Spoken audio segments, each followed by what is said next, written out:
Sie hören Sport und Musik. Das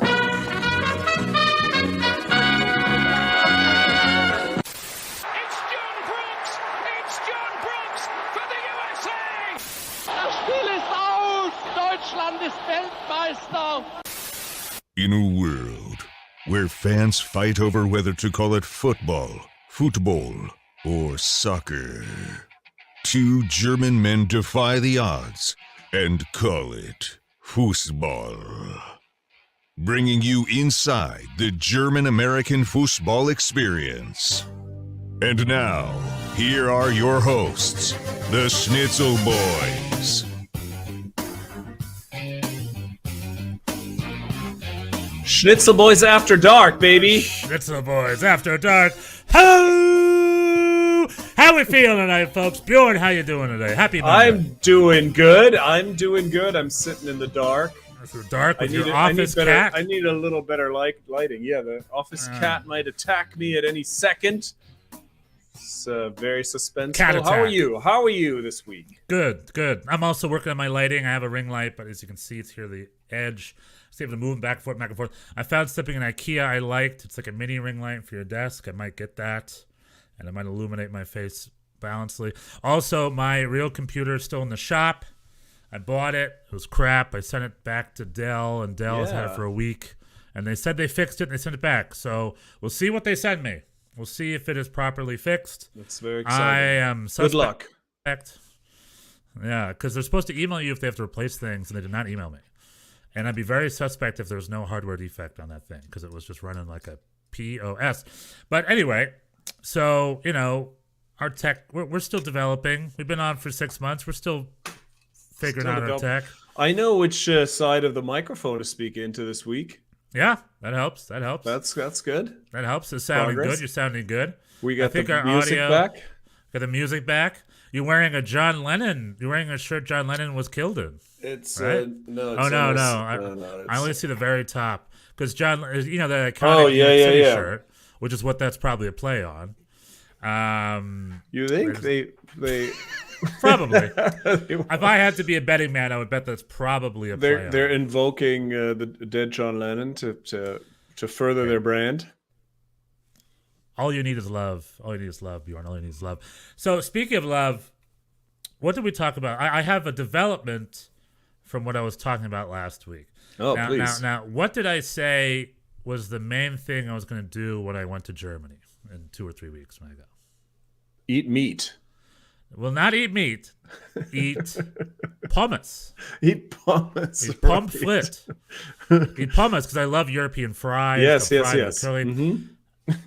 2 hours ago, my mom texts me, and she says, randomly, although maybe she heard our podcast and knows her response to it, but randomly she said that your mom listens to the podcast?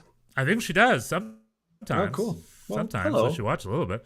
Hello, so then. She will ask me why my room is pink. Yeah, hello, from Florida.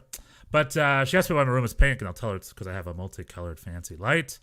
And as a Red Bull man, as a Bayern Munich Red Bull man, I'm trying to keep my half red. And you're a Bochum NYCFC man, so your half stays blue, kind of. That's right. Well, anyway, she randomly texted me, and she said, because of the war in Russia, sunflower oil, which is what they cook pommes in, apparently, which I didn't know, is 500% more expensive than usual.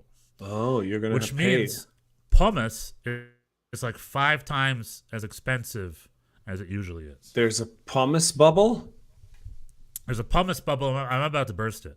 The good news is pommes only cost 3 euro. So now it's probably going to be 15 euro, which is ridiculous for pommes in Germany, but not here in LA. That's what pommes cost here in LA.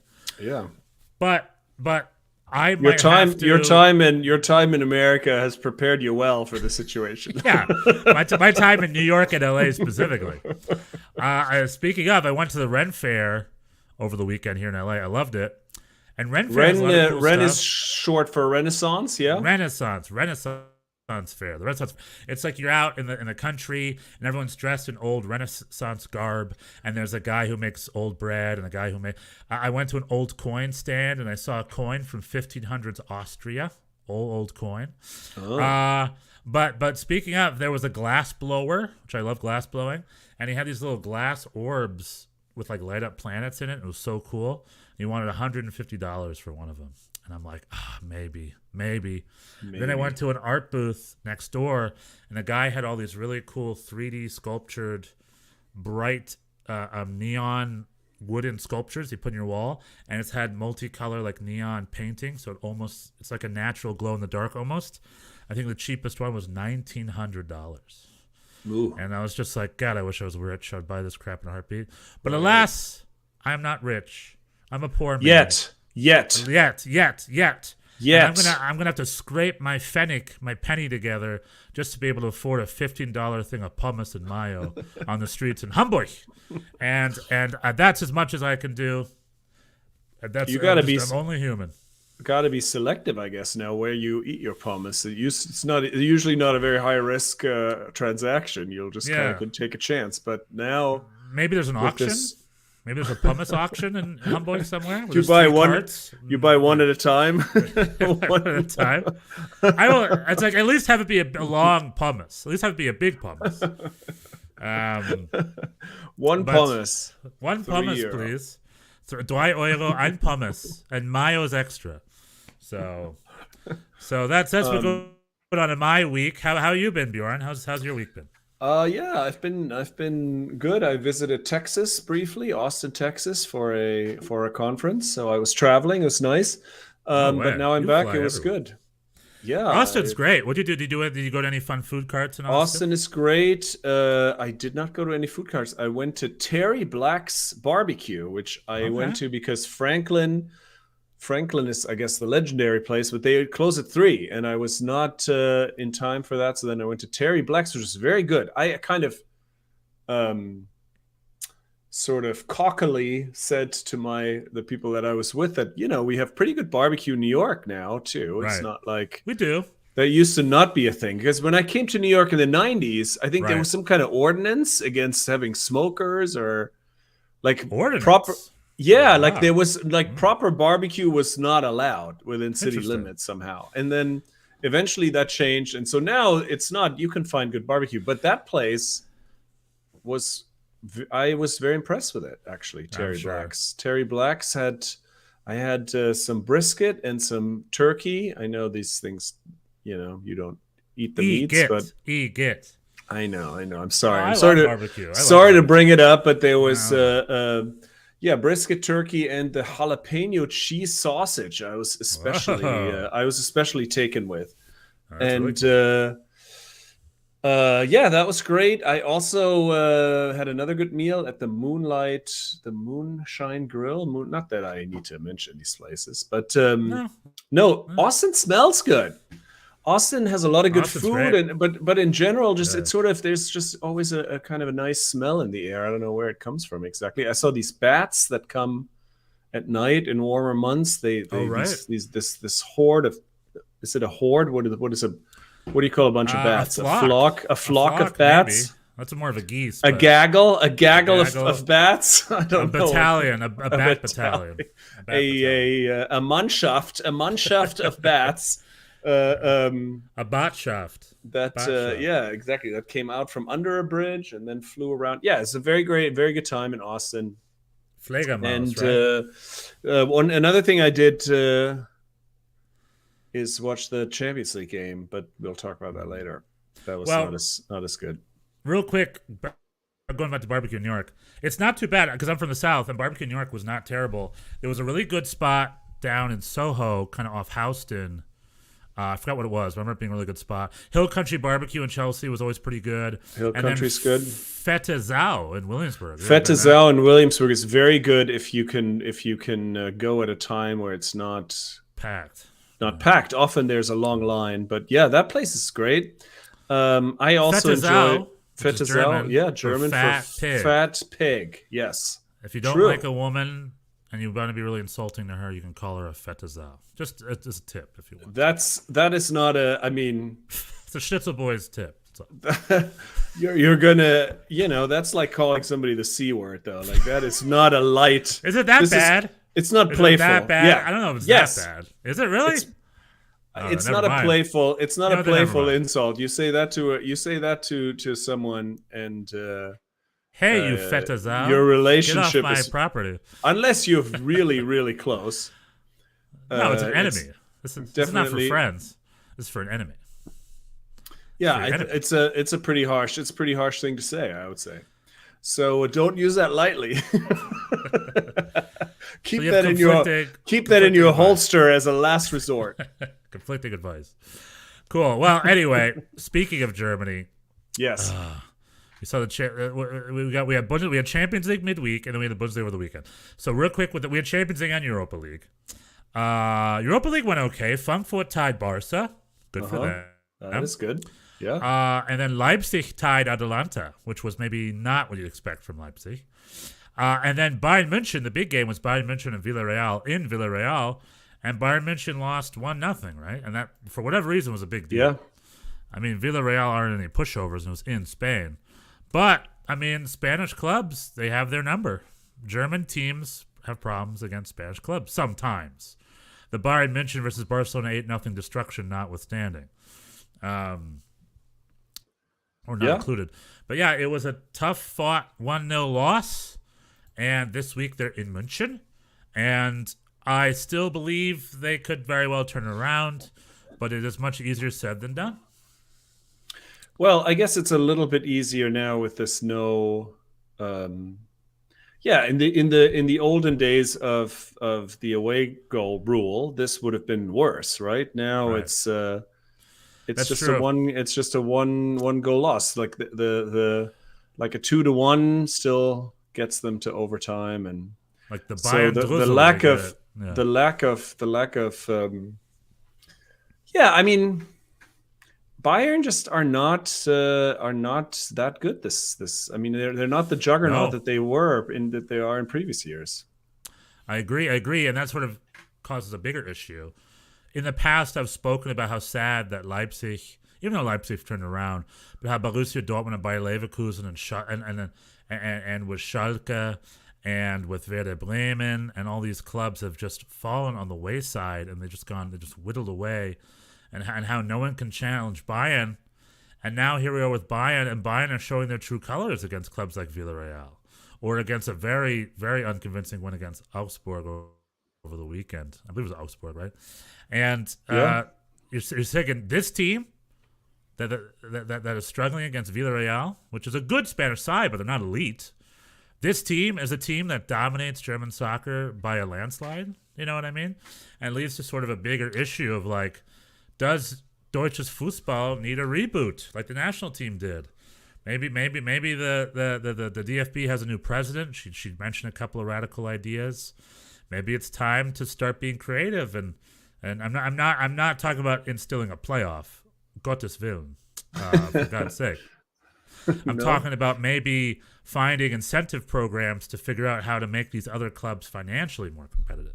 You know, maybe this time to reevaluate the 50+1, or maybe this time to, or I'm noticing just in general. There was once a real influx of great German talent from the youth programs, and I'm just not sure if I'm seeing that much anymore these days. And I'd love to see more of an influx and more effort into developing new talent from some of these clubs. You know what I'm saying? Not every club can be a selling club. You got to mix and match. You should be able to sign some firepower in addition to bringing people up. And I feel like Bayern München is the only club doing that. And that doesn't even suffice sometimes, you know. So why do you think that is? Do you have a theory? Well, for Bayern, I think they're just in a transitionary year. New coach, maybe a couple of players a little bit long in the tooth. Some of the new players like Jimmy Musiala are great, but still a little bit on the younger side. So I'm not really blaming Bayern in general. I'm really blaming the whole system for why no one's being able to keep up with them. While Bayern's in its transitionary year, they're still 9 points clear at the top of the table. You know what I mean? Yeah. Why can't Dortmund get their act together? Why can't? Because they keep letting in 4 goals every game. Yeah. But again, but again, that's a. You mean a structural? Issue. You're saying what is this? But do you think it's every club in Germany is a budget club? They can sign players on a free. They create players, and that's it. Like, you know what I mean? Borussia Dortmund's not paying 40 million euro for a key center defender that they need last winter. You know what I mean? All clubs are budget clubs. On the other hand, like my retort to this would be, you can't have it both ways, right? We like this. Everybody says how the 50+1 is so great. The fans have some input. They're financially responsible. They don't do the same excesses as the English clubs, which run a deficit. We don't have a lot of oil money in the Bundesliga. Right.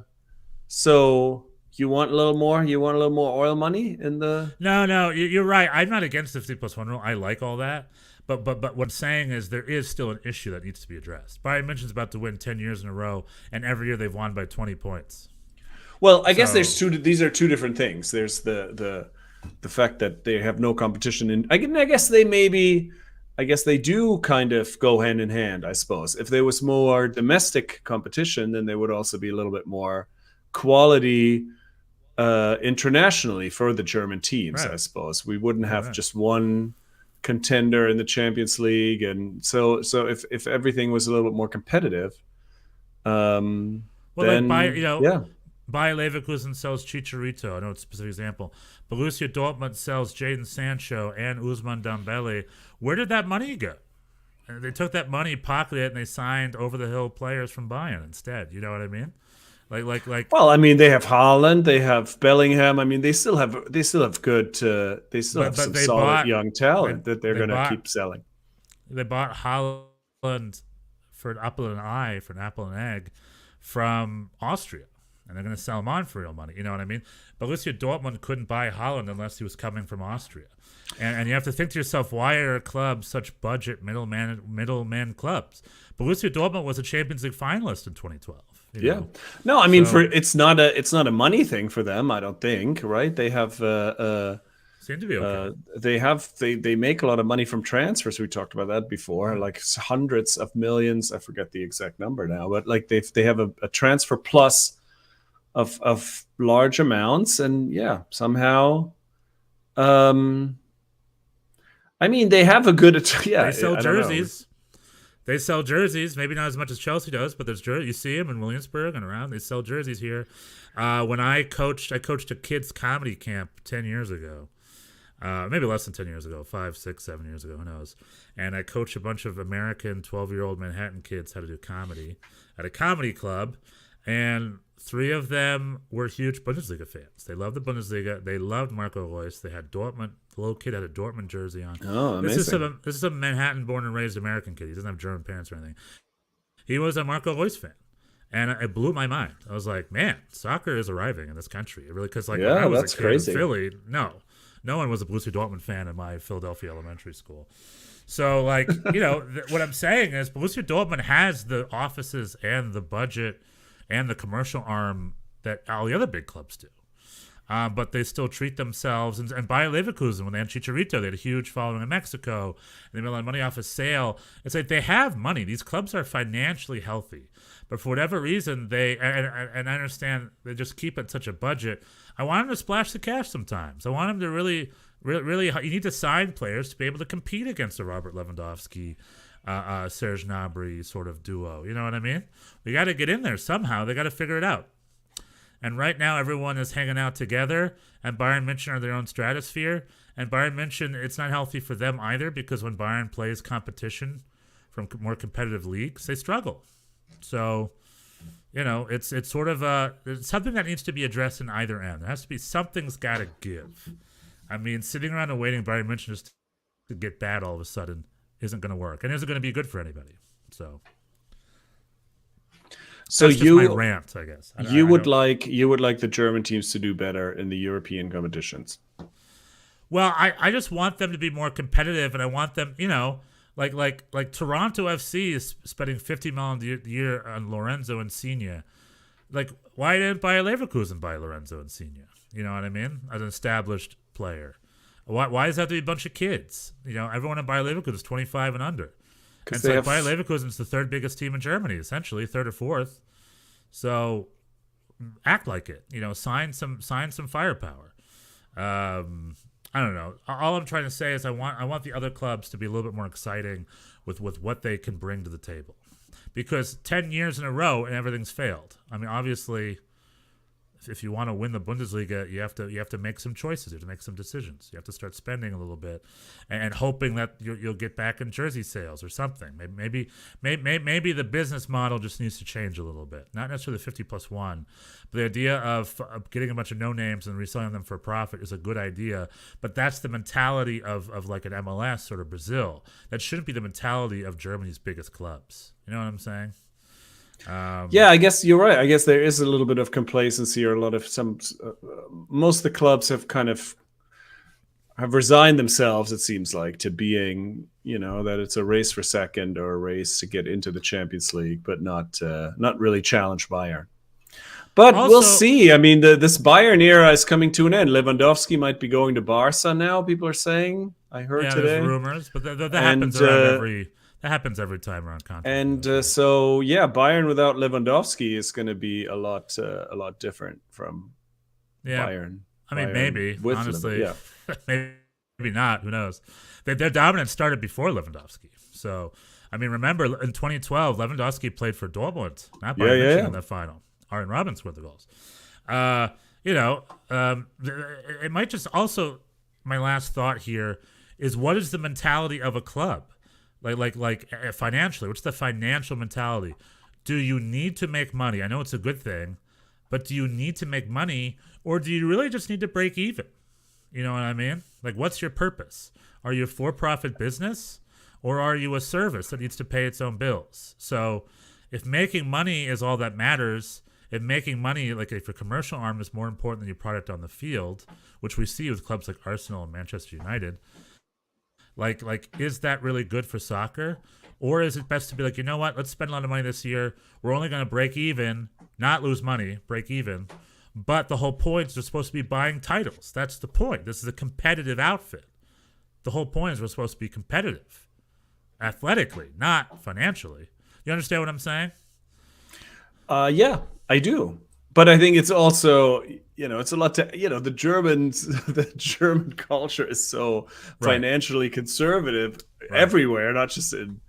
And I think right now, we're at the hopefully the tail end of this cataclysmic pandemic event. So if you're waiting for the bookkeepers of Germany to throw caution to the wind and spend big money that they don't have wait till I get there. Wait till I get there. I'm going to go there and be like, hey, man, I'm an American businessman, and I'm going to F up, yo. I'm going to spend without promise of knowing whether we're going to recoup it or not. You better believe it, baby. Yeah, like MLS keeps touting that loses money, but the dirty little secret is that's not the point. Like, MLS isn't supposed to be making money. I mean, it can, but the point is it's supposed to increase in value, and it's just a billionaire's play toy anyway.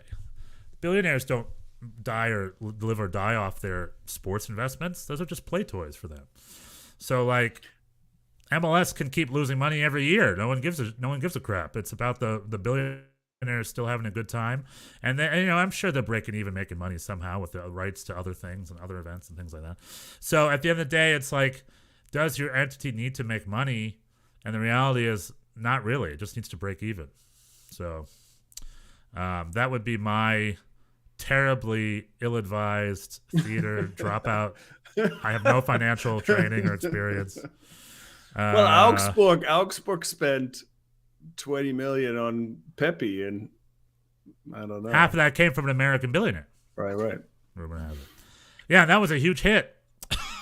I mean, it still could be, but not short term. Yeah.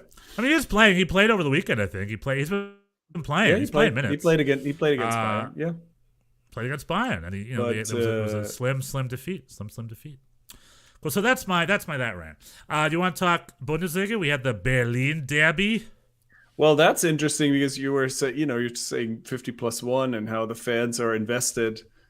Those Hertha fans, they were very invested. It was a sold-out Olympiastadion. Yeah, it was a big thing. Destroyed him 4-1. It's funny how Union Berlin's just such a well-run club compared to the total shit show that Hertha is. And Hertha should have a lot more resources than Union does. Yeah, but Union also, we were talking about previously. They were on a course for Europe for a while, and I guess they could still get there, but they seem to also kind of not really want to spend all the money. But anyway, now they're back in 7th place. They're level on points with Hoffenheim, and they won 4-1, and Hertha is now 17th, and yeah, this seems to be how this relegation situation is shaping up. We have to say goodbye to Hertha, which is not the first time we've done that. I remember a few seasons back, the great Ukrainian goal scorer. What was his name? I forgot his name. He had a great Ukrainian player who was leading the line. Shevchenko? No. It was like the second. He was like the second choice striker on the national team. It escapes my mind, but he was a great player. Great Bundesliga player for many years. I got nothing. I think he was a leading scorer in the Bundesliga 2, but so they got right back up. But remember, they got relegated. Now it looks like they might be relegated again. So we're Operation Save Hertha right now. Is what's going on. And the fans, that's what I was referring to earlier. The fans demanded that the team take off their jerseys after the game because they were not worthy to wear them, according to the.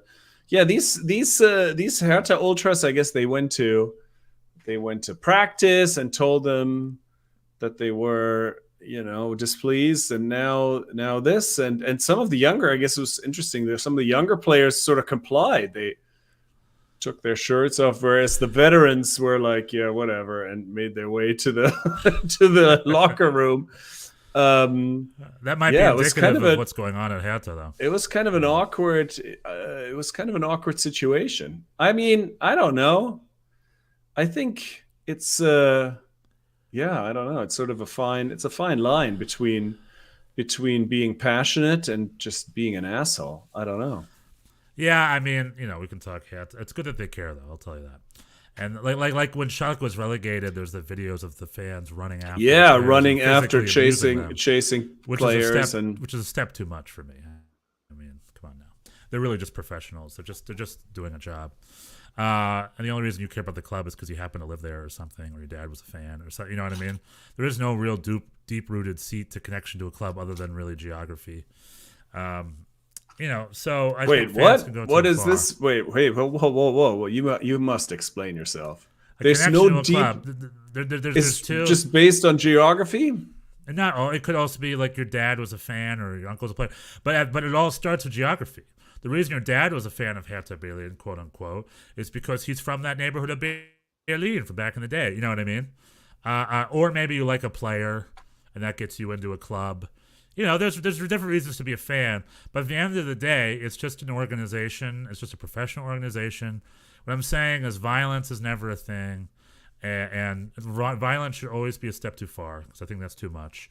And, belittling the players and, like, telling them to take their jerseys off, to me, borders a little inappropriate. It borders it. I don't think it crosses it, but, like, toes that line a little bit. All right.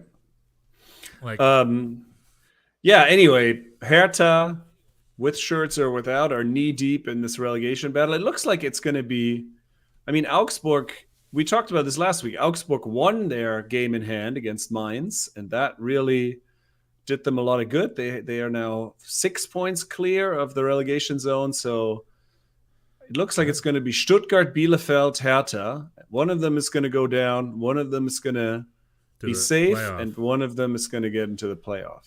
And there's a lot of things I like being knee deep in. And relegation is not one of them. It's not one of them. What are some things you like being knee deep in? Come on now. Let's see. I like being knee deep in pumice.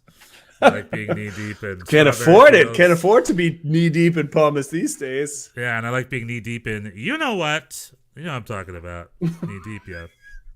I will not say it because this is a family-friendly podcast that we swear in all the time. Yes. And so Bochum got their 0-0 against the mighty Bayer Leverkusen, right? Not bad. So good for Bochum getting their points. Bochum continuing. Almost. I think season, probably. Top flight. I kept saying we need 11 wins. Now we have 10 wins. 11 points. I thought 11 wins to be safe. I kept saying like one more. Yeah. We need one more win to really really be safe. But I think this is already pretty close. I don't think Bielefeld or Hertha are going to get 10 more points the rest of the way. That would be really surprising. I think you need 40 points and you're at 36. So 4 more points will be good. Well, I'm saying we're 10 points clear right now from Bielefeld and Hertha. Right. And I don't think either of them are gonna get 10 more points in the remaining 5 games. Famous last So that's just what I'm gonna say. But I think but again, pretty good performance against Leverkusen. Also, in this case, a little fortunate. Leverkusen had a penalty kick called, and it was they scored, but it was disallowed because of the two-touch rule. The taker, I don't remember what his name is. Two-touch rule. Well, he kind of stumbled and hit the ball as he was sort of slipping, hit the ball with his standing leg before kicking it. And so he touched the ball twice, and that makes it not... Do they do it again, or they just disallowed it? No, then it's just, it's like you missed it, even though he didn't. Did he hit the target? I mean, actually not. Yeah, it sort of bounced in. Riemann hit the wrong corner, so it was almost like So it did get in the goal. It was just it got in the goal, a very obscure rule. Okay, obscure. Lucky. I don't know. I've never heard this before. That's weird. Okay. I guess it makes sense. Because does that mean that's just kicking it on a rebound? Then if you kick it on a rebound, that works, right? That's different. That's touching twice. Yeah, but then you mean if it hit the post? Yeah, or something, or bounce off the keeper. Yeah. Well, then the keeper touched it in between. But all right. As long as something touches it in between, this is you can hit it twice. Yeah, exactly. Could be the post, can be another player. Yeah, you're not supposed to touch it. Yeah, you can't lay it off to yourself. So yeah, that was it. Anyway, so then it was a scoreless tie. Bochum also had a couple of chances, but again, a solid performance in a solid season. The big emotional moment in this game was Simon Zoller, the number 9, coming off the bench. He had a terrible. He was the leading scorer last season, and he had a terrible injury early on this season, and was. I thought he was going to be out the whole year, and so for him to come back and even just get a couple minutes in was very nice. It was an emotional thing. So that's fun. Good, and also in the top flight.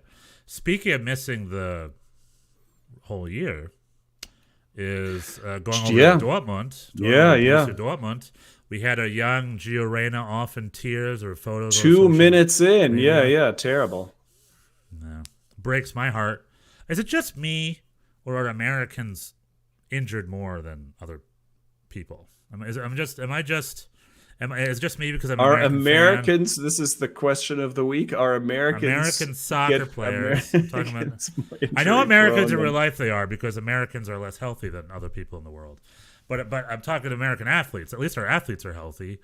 Are American soccer players, like a Christian Pulisic or a Gio Reyna or a Tyler Adams, or a Weston McKennie, like, do they just get injured more above average than other players? Like, do Brazilians get this injured because of being American? Like, I have no idea. It's just I'm just observing that Americans are injured a lot. Like, we have Americans in Europe, and every week it's like, well, half of them are injured usually. No, it's true. It's been a pretty bad run lately. That's always been the case. Has it? Okay. I mean, again, maybe it's just because I'm an American fan. Like, I don't notice Germans being like Timo Werner and Kai Havertz aren't out for 6 months at a time. Are they? I don't remember. They haven't. I mean, Timo had some issues last season. Havertz has been pretty durable so far. Yeah, I would say.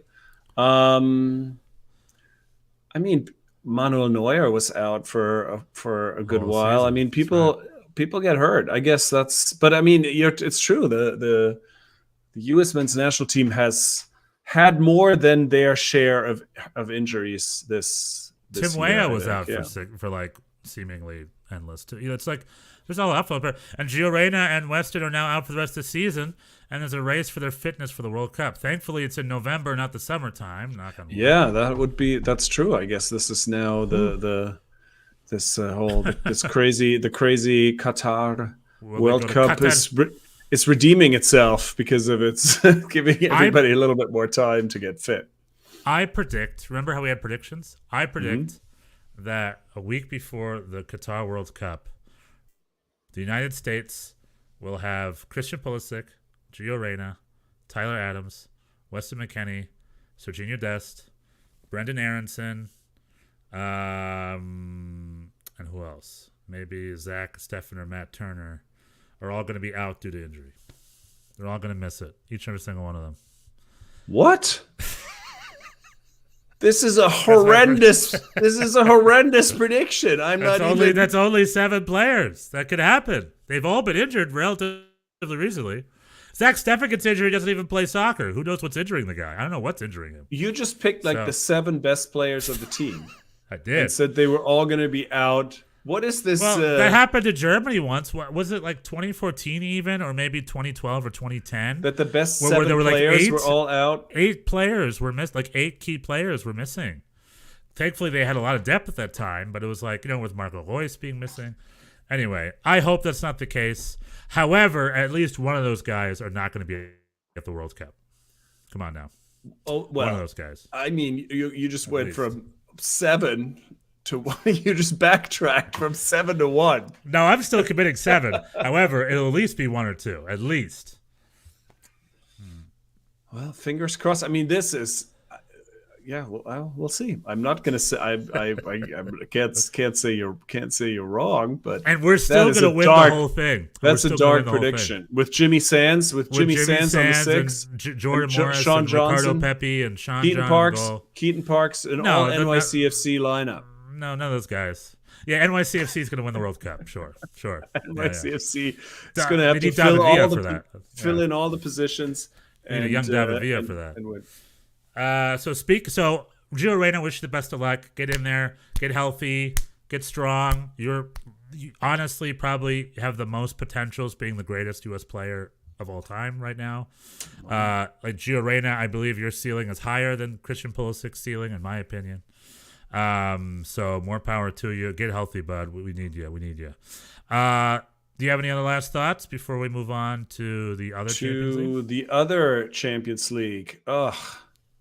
No, I don't have any other. The other Königsklasse. The CONCACAF Königsklasse. That's right. This game really bugged me. Well, how so? Other than the 3-1 loss, how did it bug you? It was just frustrating to watch. I mean, yeah. It was a 1-1, right? And then because I unfortunately had to miss it because I was doing. I forgot what I was doing something. It was 1-1. Then Raul Ruiz got a penalty. Seattle's a good team. Let's just preface here by saying Seattle's a good team. Very, they're stacked and by MLS standards, but it just. What was frustrating is that we just couldn't seem. We have all season long, and especially the last few weeks, we start out looking like $1 million. NYCFC comes out, the first 15 minutes look like world beaters. We come out strong and passing, and then it just kind of, and this was really the most extreme example, it just kind of then fizzled out.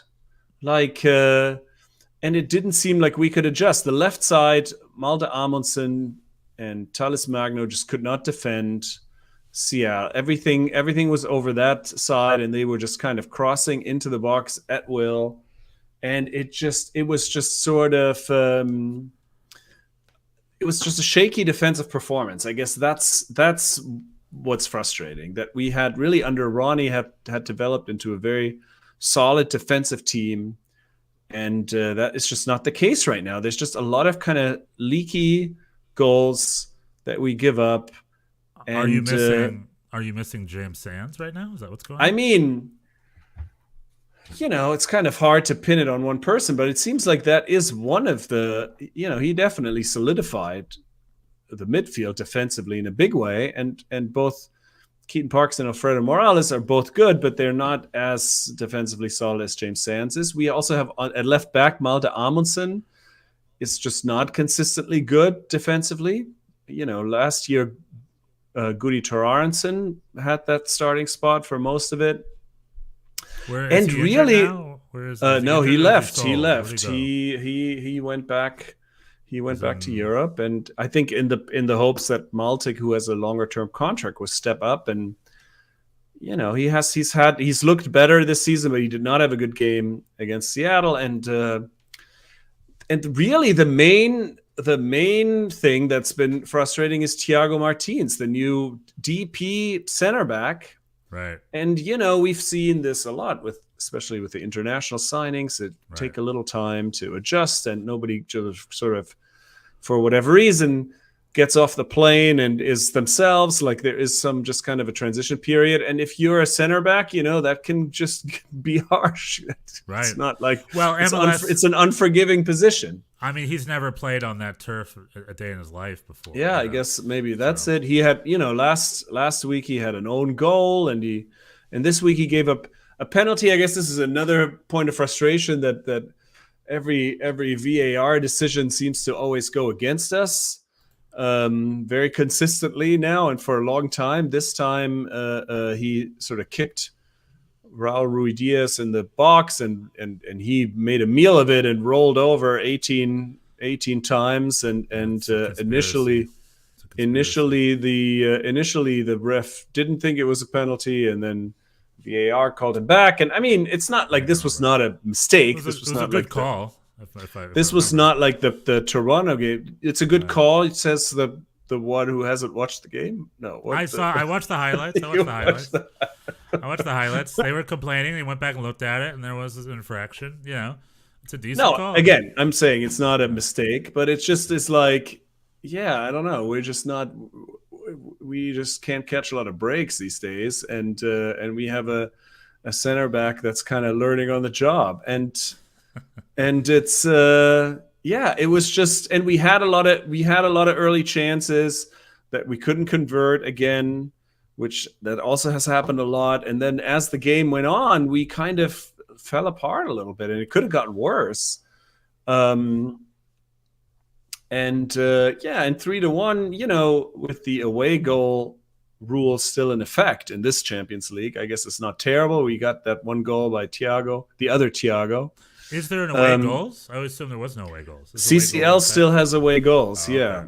Okay, so we needed 2-0 home. So we needed 2-0, which I have no faith that we can keep a clean sheet these days. Right. And so I don't know. There was just something about that game that really upset me. One thing that was fun that happened before that game was that Roddy Dyla and Brian Schmetzer, Seattle's coach, had sort of an exchange that actually you can see. There was a video on Twitter today about how Brian Schmetzer told him, because Seattle and Portland, the rivalry is fierce. And so Schmetzer just told him how delighted he was that NYCFC won MLS Cup.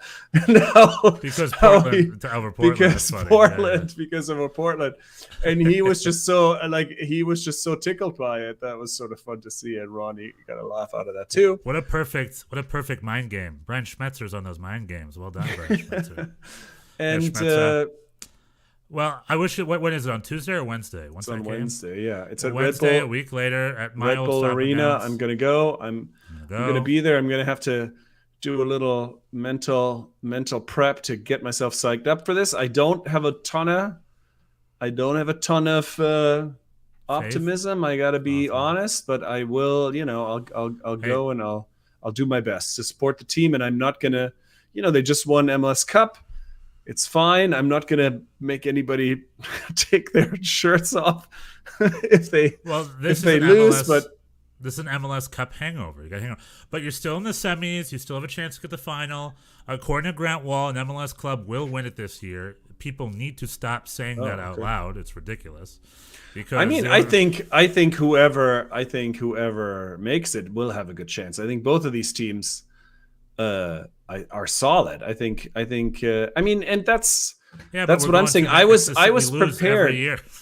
I was prepared for a Champions League hangover, but we haven't played so poorly. I think we've played pretty well. It's just, yeah. Anyway, the final is still a possibility. You still have a chance to go to the final, and that's big. That's huge. And we need a big win. And I wish you the best of luck. Real quick, I forgot to mention last bit of Germany news.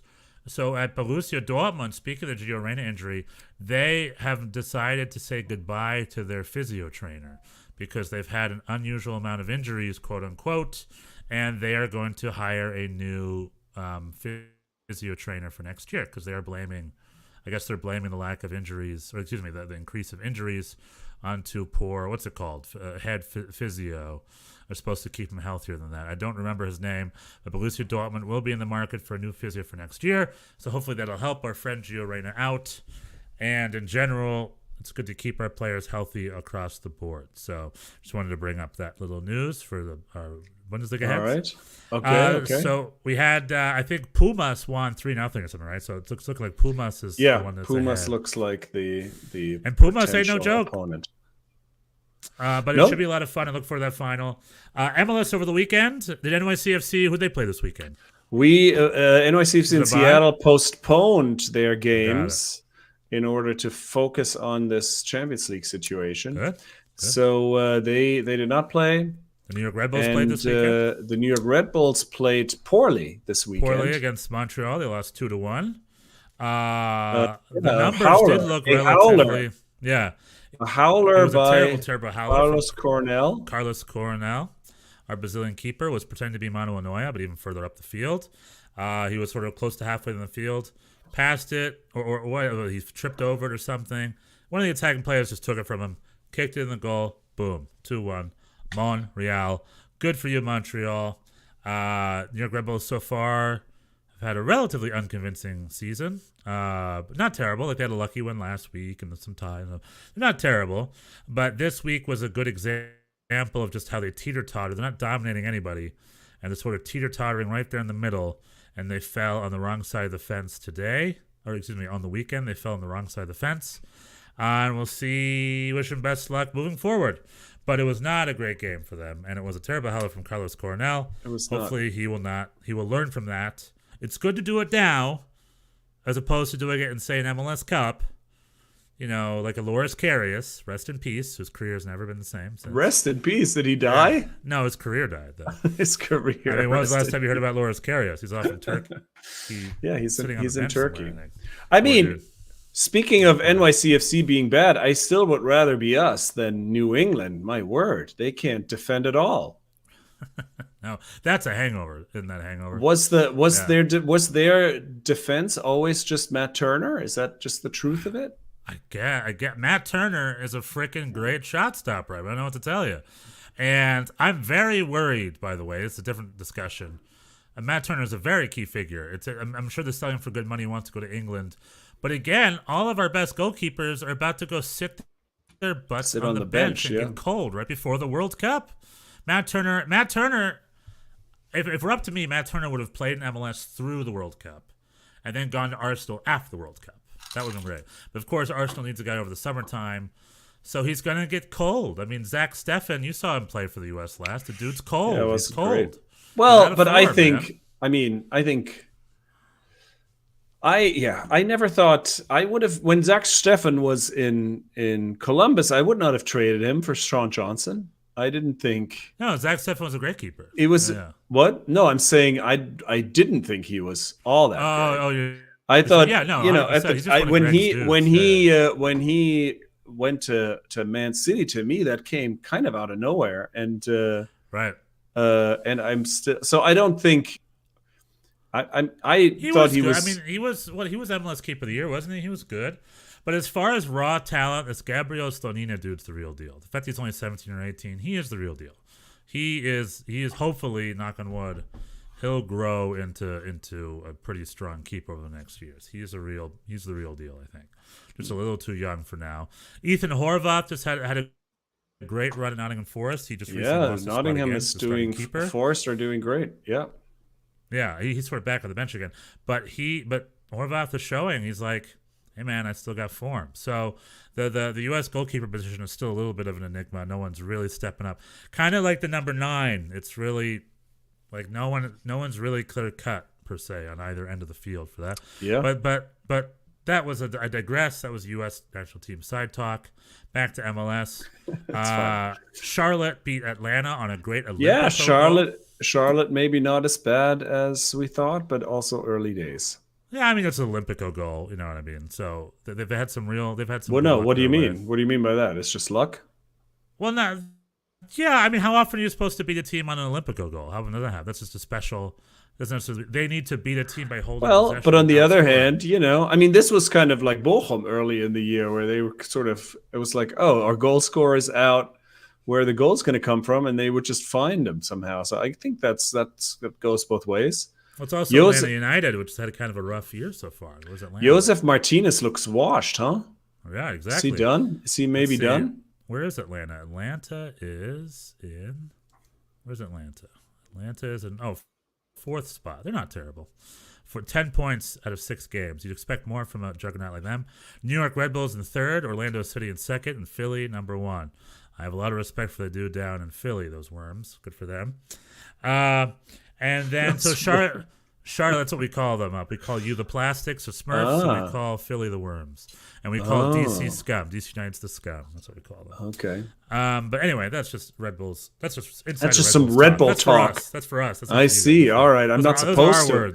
Not supposed to understand that. Okay, that's fine. Hey Smurf. Those are our words. Smurf. But you want to talk about El Tráfico, the LA Derby? Yeah, El Tráfico. LAFC. I did not lost. see it, so Me neither. I did not see it. I was at the Renaissance Fair while that was happening. That's right. This was a multi-day event. What were you wearing for that, by the way? This my red Bavarian shirt and your Renaissance shirt. I didn't have full garb. It was 90 degrees out, so I stayed in shorts. But I walked around and everyone had these Lederhosen shorts. Well, they had all sorts of stuff. They're just denim shorts, but they look like leather because they're like mustard colored denim shorts. I really just look like a dude, but like people were walking around with full coats and capes, and I had a person dressed up like a wolf, like a pagan wolf costume, and it's like those people must be melting to death. I mean, it's crazy. That's hot. I watched a jousting where people in full metal gear, the full metal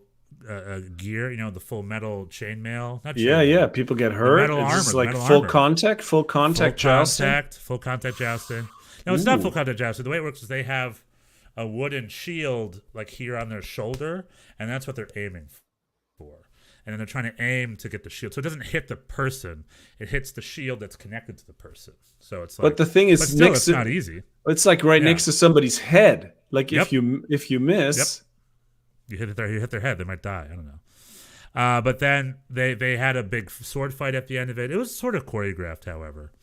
And my friend who was with me, who went to Medieval Times, says the one at although this was good, apparently the one at Medieval Times is better. So I need to go check out the Medieval Times. Have you been to the Medieval Times? Have you been to the one in Jersey? I have not. No, I've never been. Whenever people go, they love it. So there's one around here somewhere. I need to go.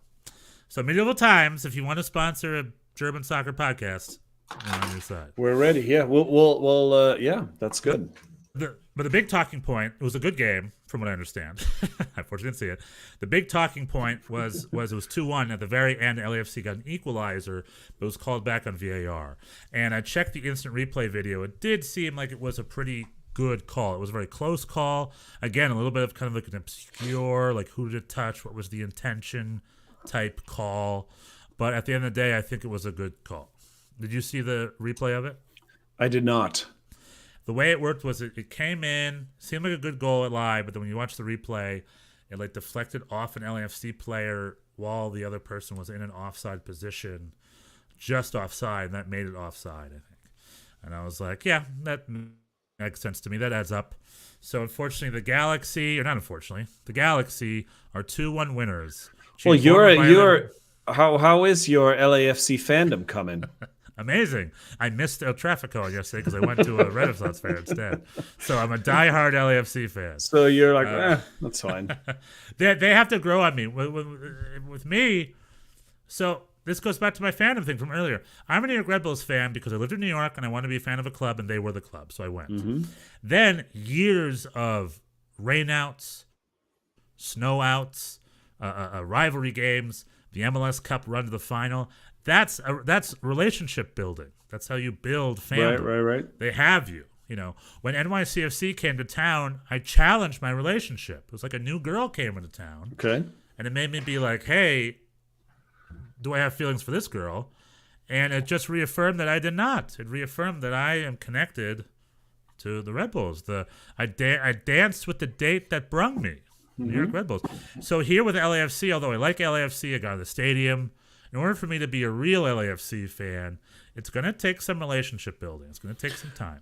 So what, I mean, by your, why LAFC over the Galaxy, though, I guess is my question. They're the downtown club. It's kind of like the New York Red Bulls NYCFC. It's the same thing.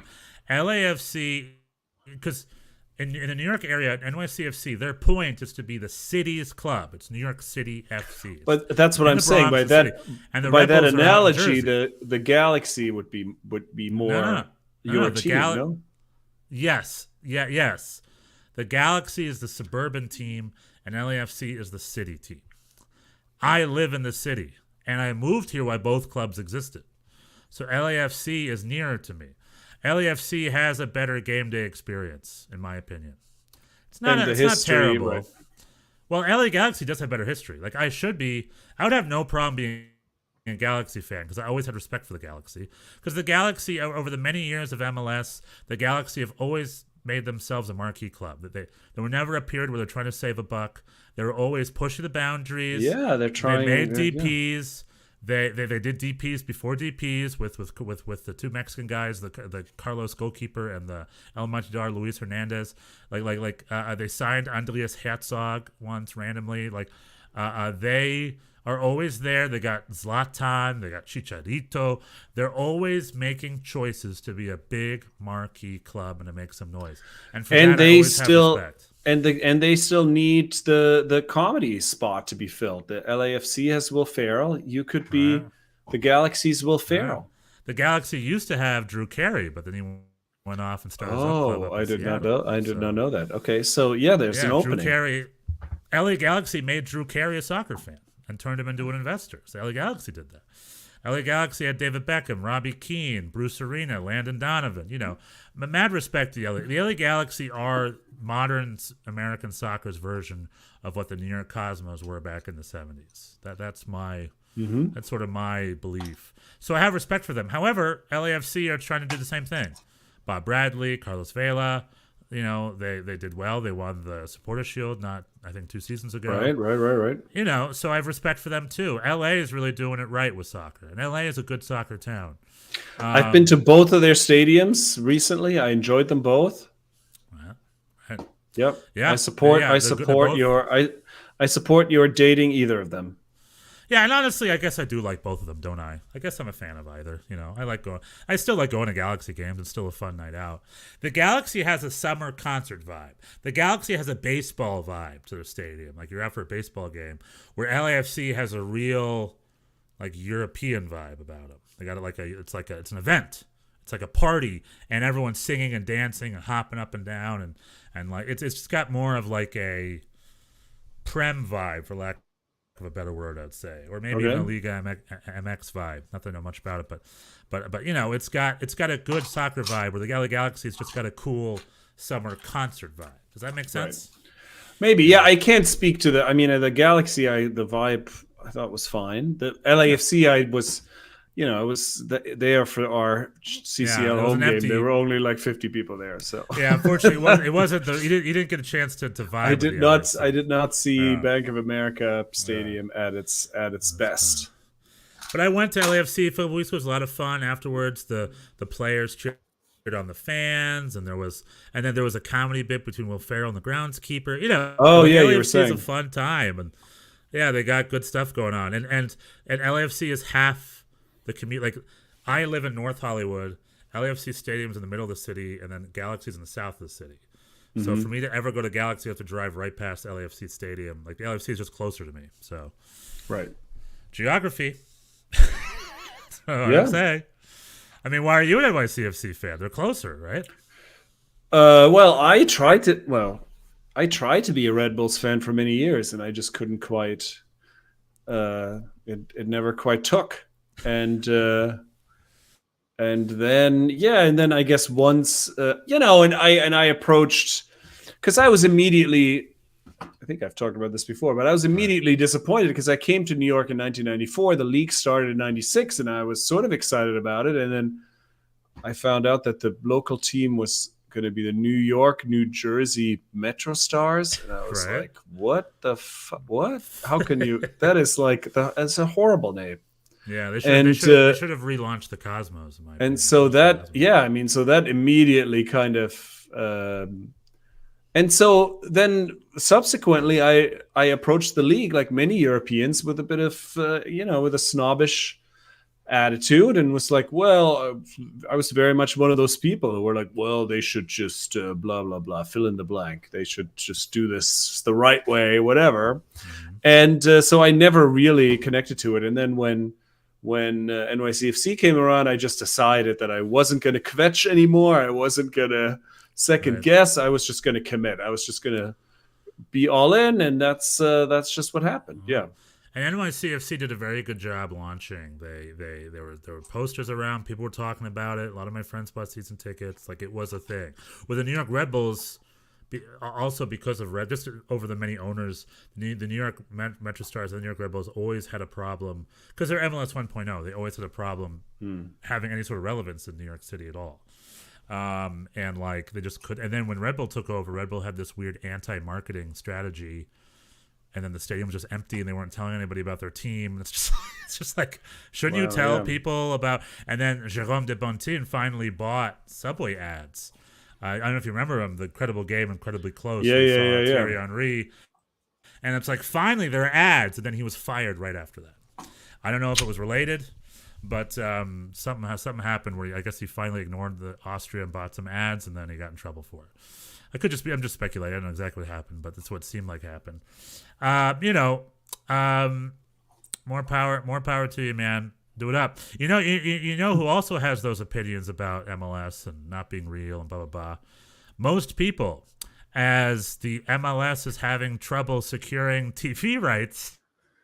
Because no one cares, right?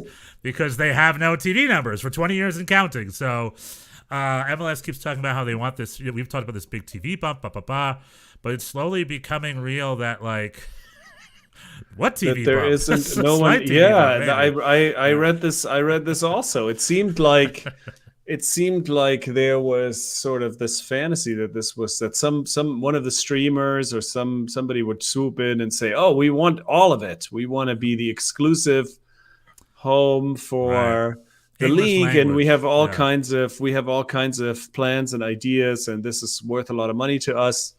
And apparently, that has not. That's not happening. Yeah, it seems like. Nobody wants all of it. The people who have it want to sort of keep it, maybe.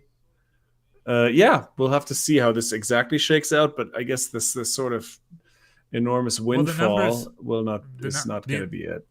The other part of it is MLS might have to pick up production costs that they didn't used to have to. Essentially, there's the whole TV thing going on, and it's becoming a little bit of a struggle.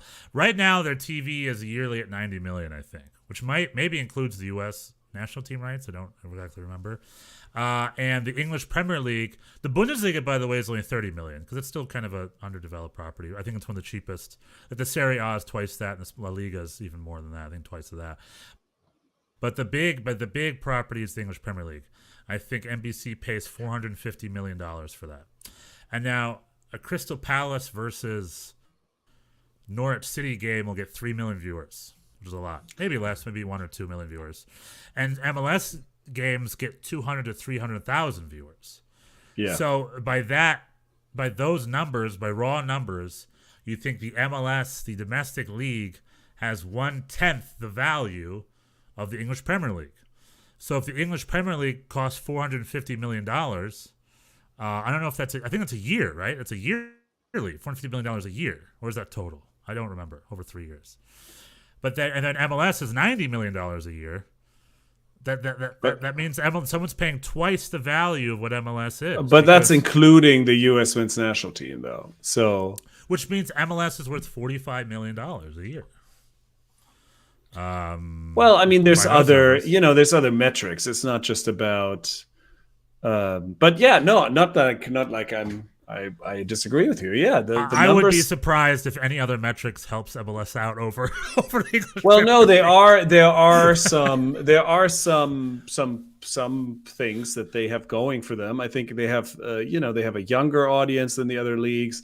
Right. The audience is more engaged on social media and blah blah blah blah. But yeah, so there were people who made a case that this was worth something because there's some potential there. But yeah, I mean the raw numbers are tiny. Like any college women's softball game gets more viewers on ESPN and MLS. So most things on ESPN get more viewers, which is so like dominant, like darts gets more viewers. For some reason. So it's a thing. I guess in the US where people are used to seeing the best of the best, and MLS is not that. Yeah. But MLS always does this thing. This will be sort of my rant, and then this maybe be our last thing. Okay. Like MLS has always done their own thing, and they always make an MLS game look like a college basketball or a college softball game. They make it look that way. I think just copy the way it's done. All international broadcasts look a certain way. Make it look like that. Stop bothering have there be a pregame and a postgame conference. Stop bothering the coaches during the game. Stop it. Stop talking to players during the game. Leave it alone. Sideline reporter, unnecessary. Just have a play-by-play guy, a color analyst, and let them look at the game as if you have nothing to do with it. It makes it more of an event. Stop doing this weird zoom in thing where they do. It's hard to. I guess I'm talking real insider baseball, but whenever they show highlights or replays, it's really zoomed in and it looks just so bush league.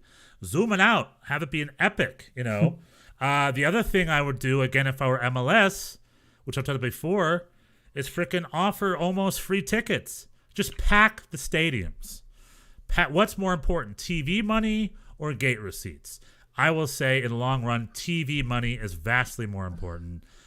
Find a way to pack the house. Have it be a thing. Ladies' night, $7 beer night. Just have people in the seats.